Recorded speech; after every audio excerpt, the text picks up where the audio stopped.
Inside this box is the brand new Aipas C2.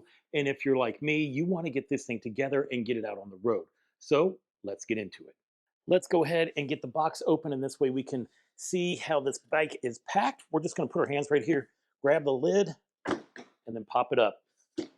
Now, by taking a look on the inside, you can see we have all this packing material right here to keep it protected. We have some options on how to get the bike out of the box. You can just grab it and pick it up, although it does seem pretty tight. So let me show you another way. When it comes to getting the bike out of the box, we have a couple of options. We can cut it right here, pull this flap down and just slide the bike out, or we can cut it from this end and this end and then let the flap forward. So that's what we're gonna do. You can grab a knife or whatever. I just normally use my hand. This gives us complete access to the bike. The next thing you're going to want to do is either grab a pair of snippers like I have right here or a pair of scissors, and then we are going to just unpack everything, clip all these zip ties, and then we can start to assemble the bike. You will find this box here. This is what's going to have all your accessories and your charger inside of it. At some point, you're going to have to pull the bike out so that you can take stuff off the other side. I'm going to take mine off of this cardboard because it's moving and I want everything to stand still. You might want to leave it on there or take it off. It's totally up to you. This is everything that will come in the box. You have the bike itself. This is the rear rack. You have a toolkit and your front wheel skew, pedals, owner's manual, a bell, your seat, your charger, your front fender, and your front tire. The first thing I want to do is remove this battery. Number one, we can charge it. Number two, it's going to make the bike lighter. You will find this blue zip tie right here on the wiring by your handlebars. We're just going to snip that off so that we have access to remove the battery. While we're at it, let's cut this warranty card off as well. Make sure you don't hit any of the wires. To remove the battery, you're just going to take one of your two keys, put it in the key slot, move it backwards. Your battery pops up just a little bit, and now we can pull it out. Take this end, put it right in here. You put this right here. Now you can plug it in and your battery will start to charge.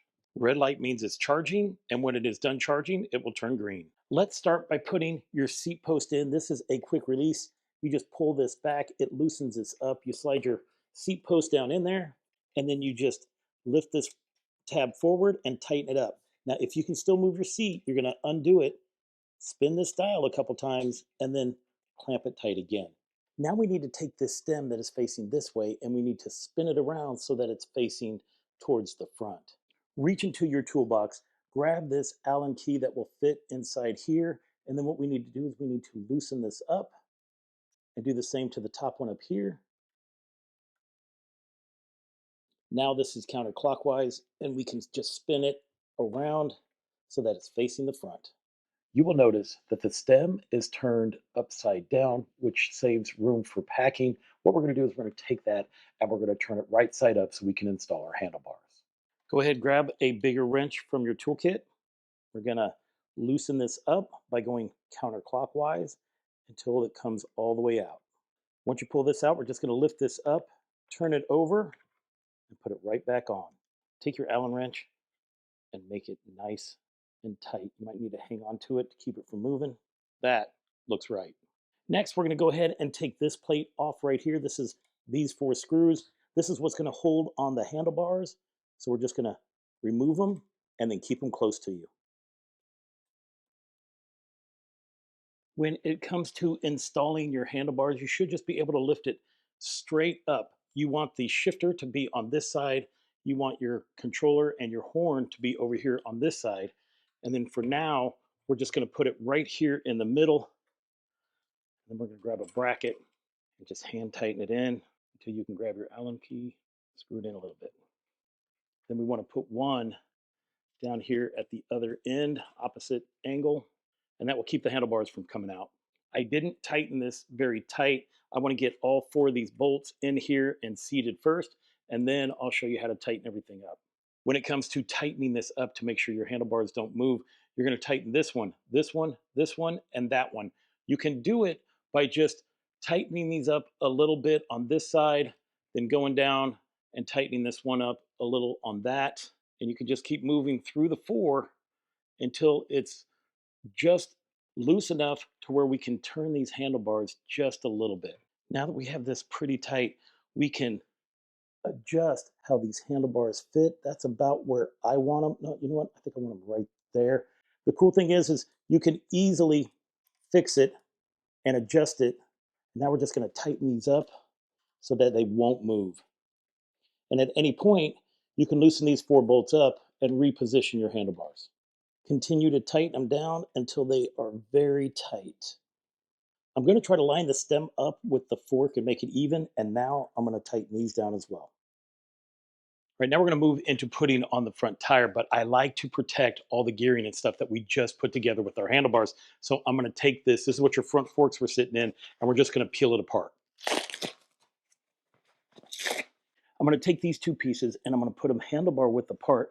That way we can just go ahead and pick up the bike and turn it upside down and rest our grips on these, and rest these grips on the padding. This piece right here, we're going to go ahead and remove because it was just used for shipping only. You'll see it has 4 nuts on it. We're going to grab your number 13 and we're just going to open these up a little bit on the inside first. And now we will take one of these and one of these and open them up, and you should be able to pull this right off. Go ahead and grab your front wheel. It's going to have a couple of things to protect it. There is this little rubber cap right here that we need to pull off right there. And then on this other side, well, this protects the rotor, and we're just going to pop that off as well. This is your front brake, and I want you to see that these are the 2 brake pads, and there is a space in between them. And in that space, that's where your rotor is going to go. The first thing we're going to do is we're going to line the brake up, and we're just going to slide it right in between the 2 pads. At the same time, taking a look at where these go to fit right into the fork slots. This is what it looks like when it slides in from this angle and also from this angle. Next, this is what's going to hold the wheel together. You will see that there is a spring here. It has a small end and then a large end. Same thing here. You have a small end and a large end with this spring, and then you have this nut that just unscrews. So let's go ahead and unscrew that. Pull that off, and then pull out this spring right here. Then come on to the side that doesn't have your brake, and we're just going to slide this in till it comes out the other side. While it is pushed through, you're going to take your spring, you're going to put in the small end first and keep the wider part towards the outside, and then we're just going to take our nut and screw it on. Have your lever open while you are screwing on the nut, and then you're just going to make it hand tight. Once you get it hand tight, I'm going to turn it just a little bit, and then I'm going to close it upon itself. Now, to make sure this quick release is on tight, we'll just grab a hold of your fork and see if you can pull your wheel up and it does not move from the fork itself. Now, what we're going to do is we're going to check to see if the brakes need adjusting, and how we do that is just by spinning the wheel. And I can hear that it is rubbing against the brake pads. So I'm going to show you how to fix that. To adjust these brakes, there's only 2 bolts that I'm concerned with. This one here at the top and this one here at the bottom. Now we just want to loosen these up a little bit. To do that, just grab the Allen key that is inside your toolkit. We're just going to loosen them up just a little so that I can see. I just want this to be able to move back and forth just a little. Oh. Now we'll do the same thing here to the top one. And now the calipers will move left and right. By looking down inside here, I can see that the rotor is touching the pad on this side. So what we're going to do is we're just going to push over the brake a little bit, and then we're going to tighten this down from the top. Now you just have to make it tight enough to where it doesn't move. We're going to do the same thing to the bottom.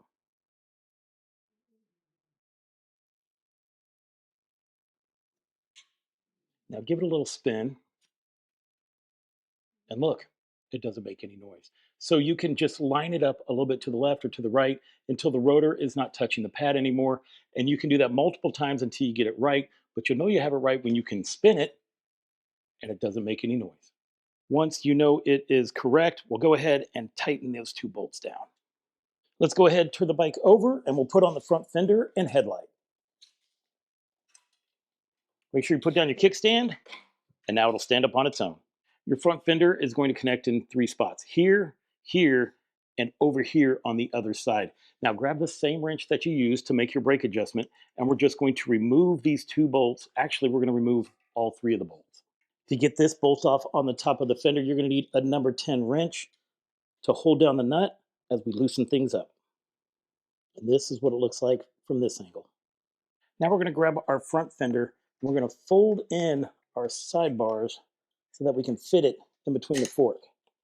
Because what we want to do is we want to match this tab up here in the front.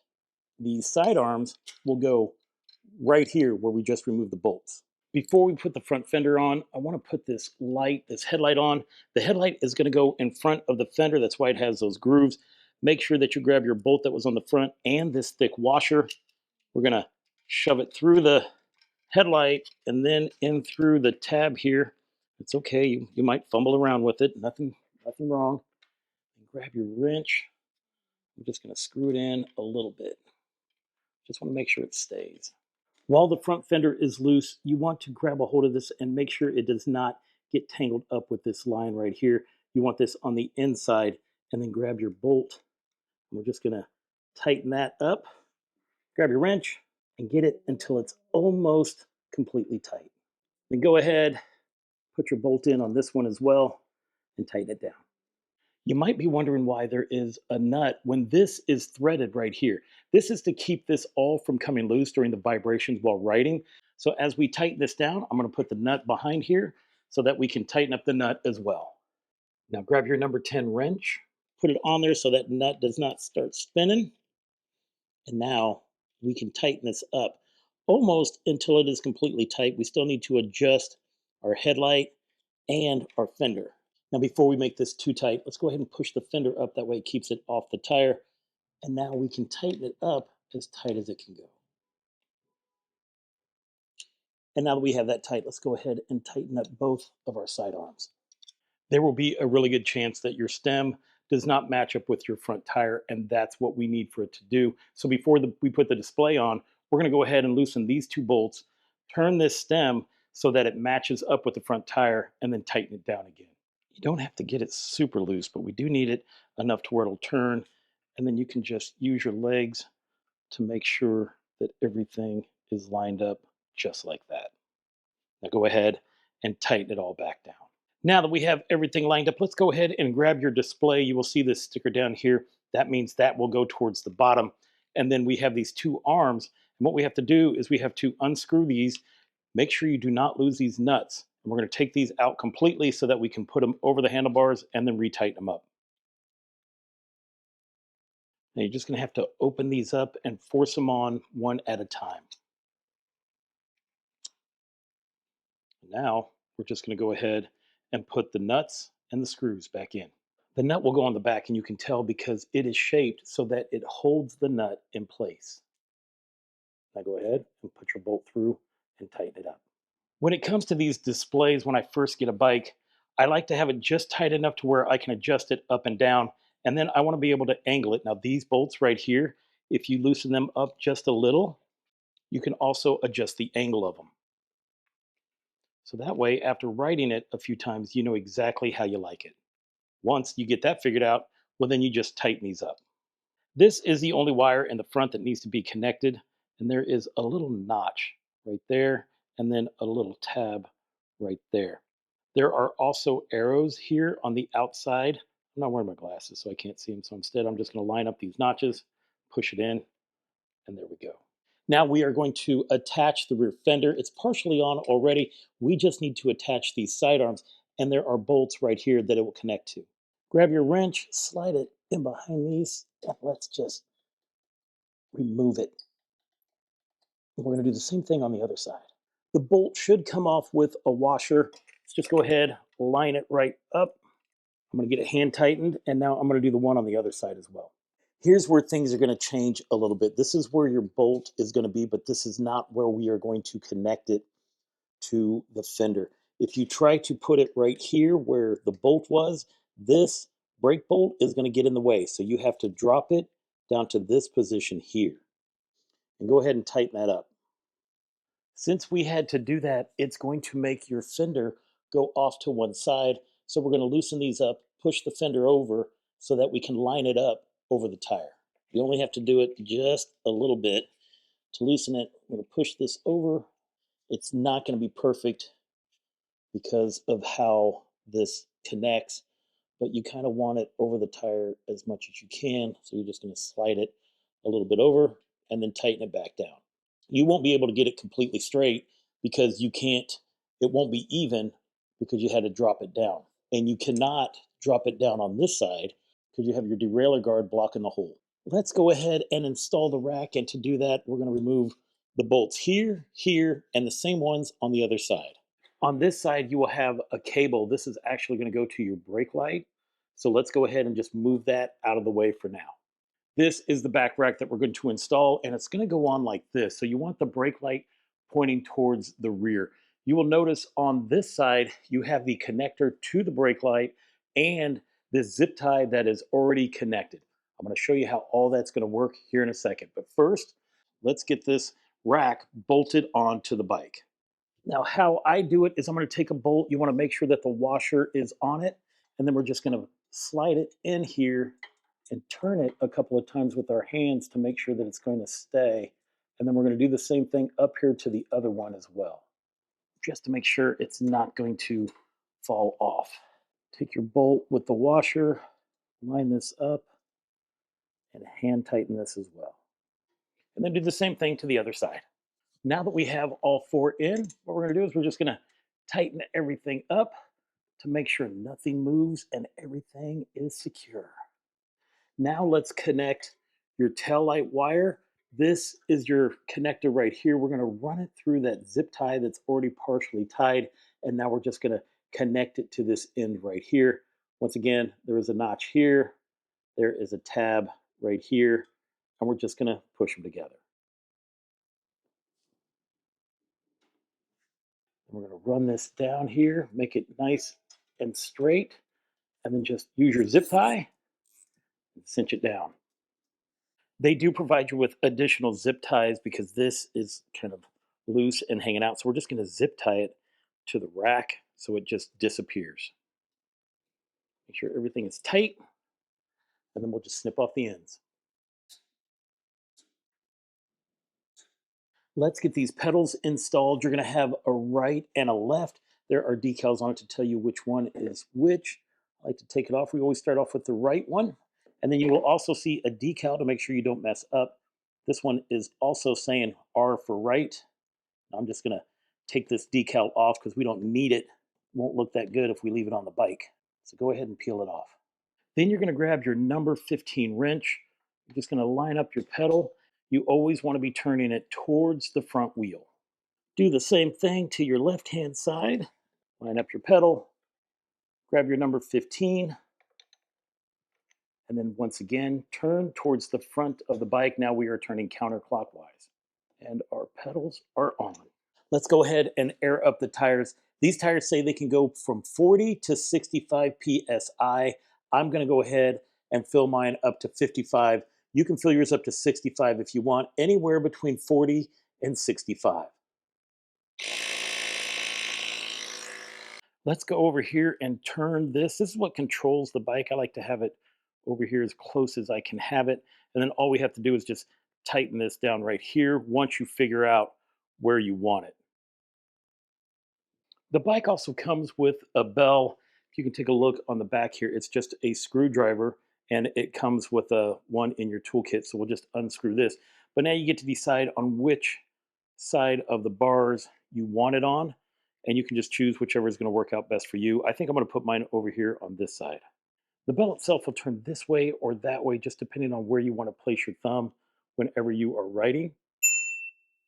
We are almost done, but now this is time for the most satisfying part, and that's where we get to remove the plastic labeling and protection over here, here, and then I always remove these warning labels on the handlebars to make it look nice and clean.